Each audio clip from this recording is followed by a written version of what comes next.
This picture from the 1996 K-Mart Teen Fall Catalog has a very peculiar story behind it. This image is from the K-Mart Teen 1996 Fall Catalog, and it actually has quite a peculiar story behind it.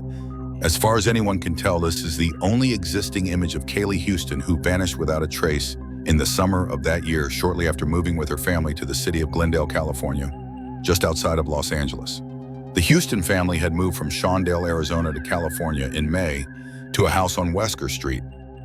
The house, a classic Craftsman, was the oldest in the entire neighborhood, originally part of a housing development in 1933.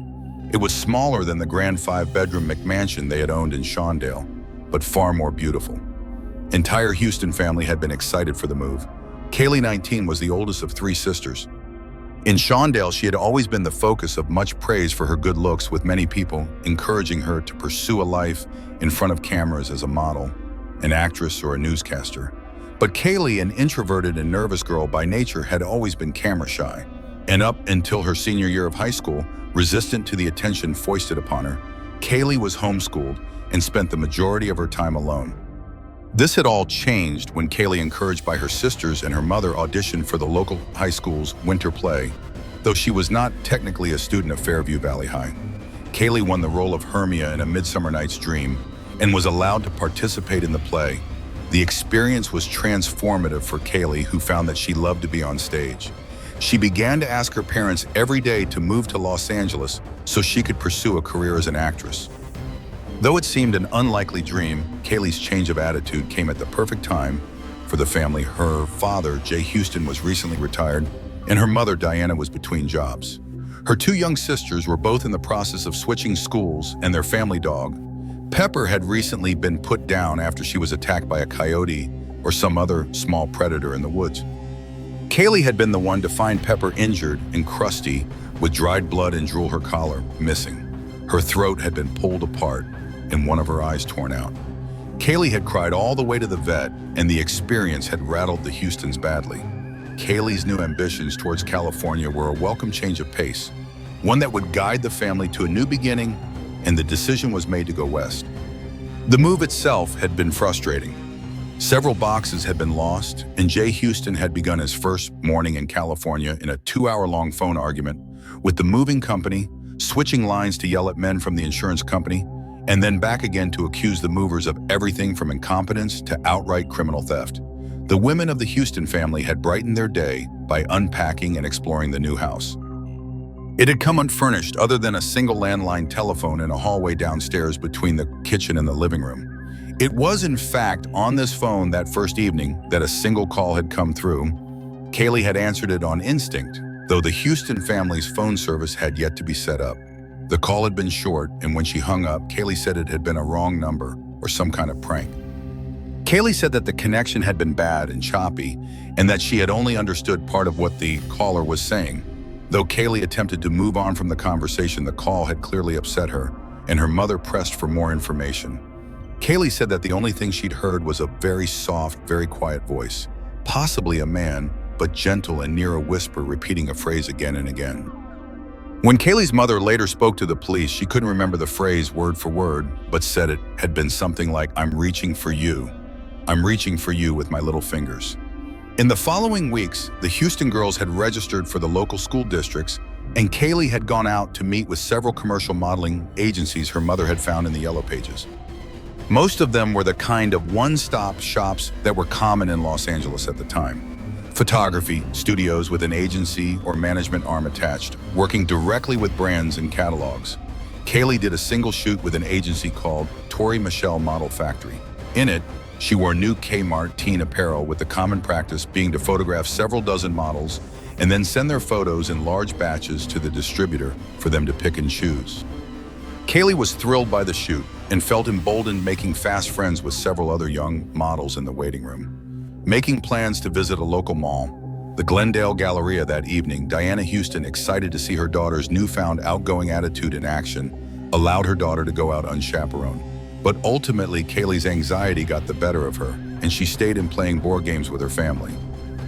It was at 3 a.m. that evening that the family was awoken by the sound of a dog barking from outside when Jay Huston went outside to check. He found a small red collar torn apart and stained with blood, left on the front porch under one of the lawn chairs. This sparked a debate within the family. The parents believed that the collar must have been dropped and discarded during the move, and its discovery now was a coincidence.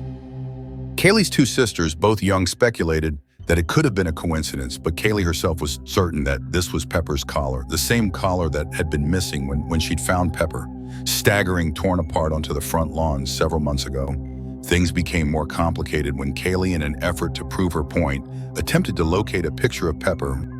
It was rapidly discovered that one of the boxes that had gone missing in the move was the one containing all of the Huston family's framed family photographs, and another containing all of their photo albums. This meant, in short, that there was no picture of Pepper to be found. No evidence of the long ever having existed within the family at all. Pepper had, in effect, vanished without a trace, leaving behind only an illustration by one of the younger girls in her journal. This reinvigorated Jay Huston's anger at the movers and the insurance company, and the mystery of the barking dog and the torn red collar was slowly forgotten as the family struggled to get back to sleep. Over the next 2 weeks, Kaylee repeatedly tried to bring up the collar, but Diana Huston had thrown it in the garbage the morning it had appeared, and the rest of the family, unsettled by the incident, was eager to move on from the experience. A month passed, and the appearance of the collar was mostly forgotten. On the morning of June 25th, Jay Huston contacted the Glendale Police Department to report that his wallet had been stolen. That evening, while walking home, a long-awaited hangout with her new Los Angeles friends, Kaylee Huston disappeared and was never seen again. She was last seen leaving a Burger King on Brand Avenue at 6:35 p.m., headed back home to meet up with her younger sisters to see a movie. There are reports of a girl matching Kaylee's description, walking quickly, looking upset and anxious from several eyewitnesses, but none of them could confirm that it was her. In fact, efforts to confirm these sightings were when, in the wake of Kaylee's disappearance, things became truly confounding. Glendale police and the LAPD, as was common practice, asked for a photograph with which to identify Kaylee, only for the Hustons to, with some degree of consternation, realize that they could not supply even a single photograph of their daughter. Homeschooled Kaylee had no yearbook photographs. The entirety of family pictures from vacations and holidays had been lost in the move. And the single portrait that Jay Huston had kept with him at all times had gone missing the previous morning inside his stolen wallet. The Hustons, confused and upset, contacted Tori Michelle Model Factory, asking after the photographs from Kaylee's K-Mart shoot. They were informed to their great distress that the negatives and only existing copies of the photographs had been mailed to the K-Mart headquarters in Illinois 2 weeks prior, and since Kaylee had not taken a headshot, there were no photos on file. The Hustons, at a loss, contacted Fairview Valley High, hoping to get a photograph of Kaylee from her performance in the class production of A Midsummer Night's Dream. Furthering their frustration, they learned that the single large photograph taken of the cast and displayed in the auditorium had been vandalized in a student break-in. That March, half of the photograph, including the portion featuring Kaylee, having been torn off. The culprit was never found. The photographer, herself drama teacher, Marcia Sims, had died of congestive heart failure in April, and most of her possessions given away through Goodwill. So any attempt to find the original photo negative would be near impossible. Unable to supply a photograph, the Hustons were forced to wait for the publication of the K-Mart Teen Fall Catalogue that August. Bureaucratic red tape prevented the police from subpoenaing the full shoot across state lines, and even when K-Mart themselves tried to internally track down the rest of the photographs, 40 in total, they could not find them within the tens of thousands of photos submitted weekly for K-Mart marketing purposes from agencies all over the United States. The Huston family copied the single image of their missing daughter from the catalog, and months after her disappearance were finally able to put up missing photos. The single glossy catalog image, plastered all over telephone poles and bulletin boards in Los Angeles County. Months passed, years passed, and Kaylee was never seen again. Slowly, the posters stopped going up. After 4 years, the Huston family separated. Jay had become too angry, flying into rages, and had been involved in an obsessive litigation with the moving company, who he blamed for the disappearance of their daughter Diana, moved with the girls back to Shawndale, and then in with her ailing mother in Florida.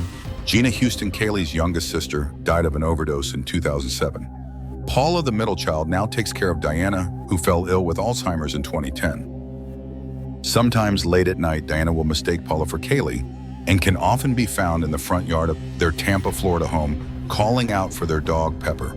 The 40 original photographs of Kaylee have never been found.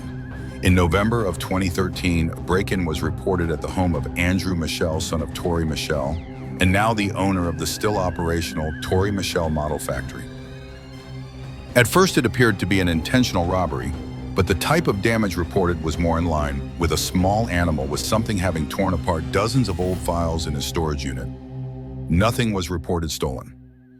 To this day, Andrew Michel and the LAPD assume it was a raccoon. Now, with the liquidation and closing of K-Mart stores throughout the country and the collapse of the brand, one can only assume that those photographs and their negatives will have to be moved out of storage somewhere, and it's for this reason that I ask for your help now.